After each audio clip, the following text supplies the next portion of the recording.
بسم اللہ الرحمن الرحیم۔ السلام علیکم میرے پیارے ناظرین، ہم آپ کے لیے محرم الحرام کے لحاظ سے خاص وظائف لے کے آئے ہیں۔ آپ کی تمام مشکلات، پریشانیاں اور تکالیف کو دور کرنے کے لیے یہ خاص وظائف آپ کی مدد فرمائیں گے۔ اگر آپ سچے دل سے اللہ تعالیٰ سے دعا مانگیں گے تو اللہ تعالیٰ آپ کی دعا ضرور قبول فرمائے گا۔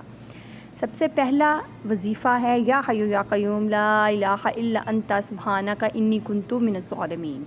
دوسرے وظیفے میں سبوحن قدوسن ربن اللہ پڑھ کر آپ نے سورہ فاتحہ کے بعد 11 بار سورہ اخلاص پڑھنی ہے۔ یہ 2 رکعت نفل آپ نے اس طرح ادا کرنے ہیں کہ اس کے پڑھنے کے بعد آپ نے آدھا گھنٹہ درود شریف پڑھنا ہے، یا اتنا درود شریف پڑھ لیں جتنا بآسانی پڑھ سکتے ہیں۔ میرا تو مشورہ یہ ہے کہ آپ کو ہر وقت درود پاک اپنے لبوں پر جاری رکھنا چاہیے، یہ کامیابی کی ضمانت ہے۔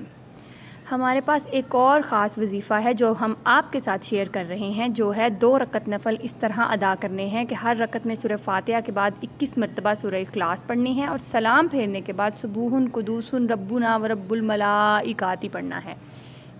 یہ وظیفہ پڑھنے کے بعد آپ جو تمنا، جو حاجت کریں گے اللہ تعالیٰ ضرور قبول فرمائے گا انشاءاللہ۔